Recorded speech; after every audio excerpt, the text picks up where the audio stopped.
I'm Arnie Gunderson from Fairwinds, and today's Monday, April the 25th. And I wanted to look back today at the 6 weeks since Fukushima and see what kind of lessons can be learned at this early date and what the United States should be doing as a result of that.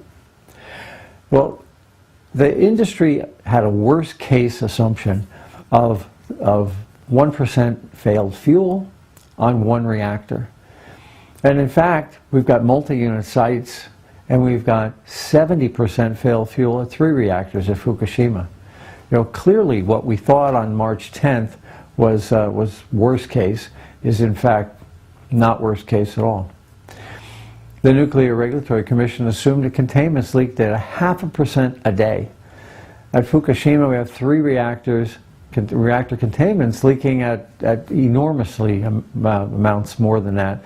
One is water is literally pouring out of the side of it. Back before March 10th, the industry assumed that all these releases would get sucked out of the buildings and pulled up a stack and released very high into the air to minimize exposure. At Fukushima, the stacks didn't work. The worst case assumption that the Nuclear Regulatory Commission ever thought possible was that batteries could be used for 8 hours and then everything would be back to normal. And of course, at Fukushima, that didn't work either. And also, the industry always assumed that their worst case, that people would have to be evacuated out for 10 miles and in a day or 2 or 3, they'd be allowed to come back in. Well, the United States State Department has suggested that people move out if they're within 50 miles of the plant, and no one knows when they're coming back in. We simply haven't planned for the really worst case.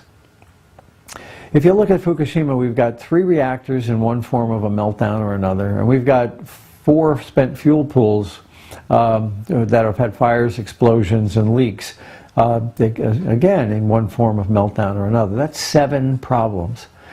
If this were a road race, we'd have a 7-car accident. And if this were a road race, we'd put out a yellow flag and slow things down. And yet here in America, the Nuclear Regulatory Commission isn't putting out the yellow flag. It isn't slowing things down. As a matter of fact, it's continuing to license reactors to run for an extra 20 years or to have their power increased. Even though we have, in the background, Fukushima looming over us. I think it's time to put out the yellow flag and slow things down. Here's an example. I have argued with the Nuclear Regulatory Commission for 5 years. I've written expert report on expert report about containment leakage. I've given the Nuclear Regulatory Commission pictures of holes in the side of containment. Then they said, no, containments don't leak. I've given the Nuclear Regulatory Commission pictures of cracks in the side of containments.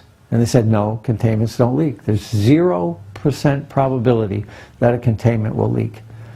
Well, at Fukushima, we've got 3 containments that are leaking, and yet the NRC continues to license new power plants based on the fact that we believe that the containments won't leak. I think in my professional career, there's been 5 major accidents. There's been and near misses. There's been 3 Mile Island, and the NRC blamed the operators for an operator error. There was Brown's Ferry. That was a fire that almost caused a meltdown. And it was caused by a maintenance guy looking for leaks with a candle, and the candle set the wires on fire. They blamed the maintenance practice. Then there was Chernobyl, and again the industry blamed the operating practice. Then there was Davis-Besse. That was in 2000, and there a hole the size of a grapefruit was allowed to eat its way through the side of a nuclear reactor, and the industry blamed one guy for signing one line on one procedure, and ultimately management paid millions of dollars in fines because it really was a management issue. And now there's Fukushima, and we've got a natural disaster, again totally unanticipated by the Nuclear Regulatory Commission. The Nuclear Regulatory Commission is really good at working inside the box that they've constructed. We haven't had an accident with anything that they've evaluated inside the box. But we've had many accidents caused by stuff outside the box. And what I'm suggesting is we pause, put out the yellow flag and say, you know, keep running But we're not going to license new reactors to run, or we're not going to license new old reactors to run for an extra 20 years until we figure out what's happening here at Fukushima.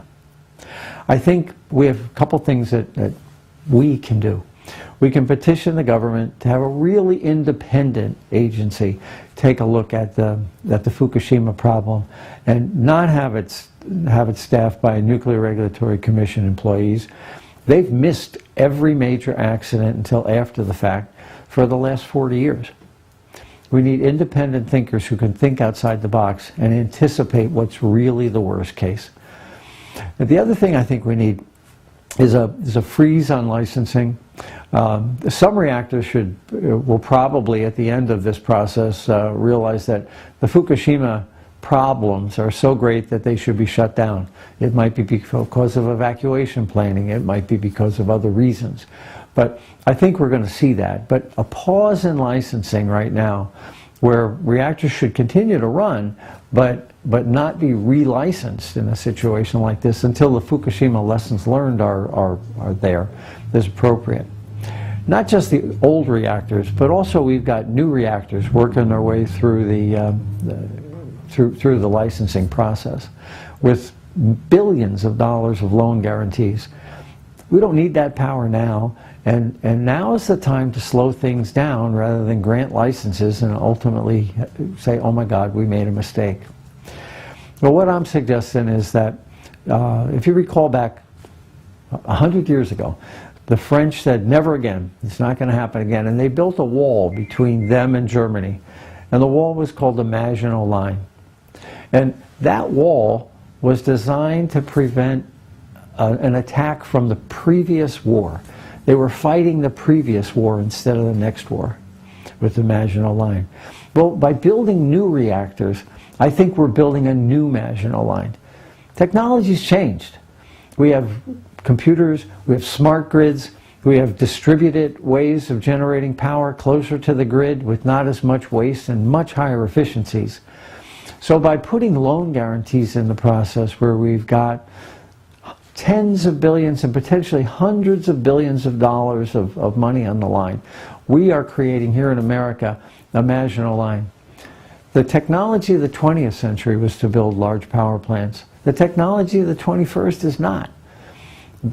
And what I'm proposing is that by freezing licensing and thinking through these Fukushima large power plants, we may see that we can do it better and smarter with distributed sources of power in the future, and we don't have to build a Maginot Line.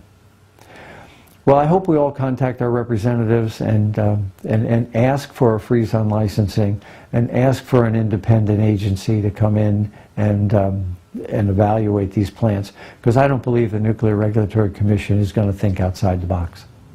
Thank you.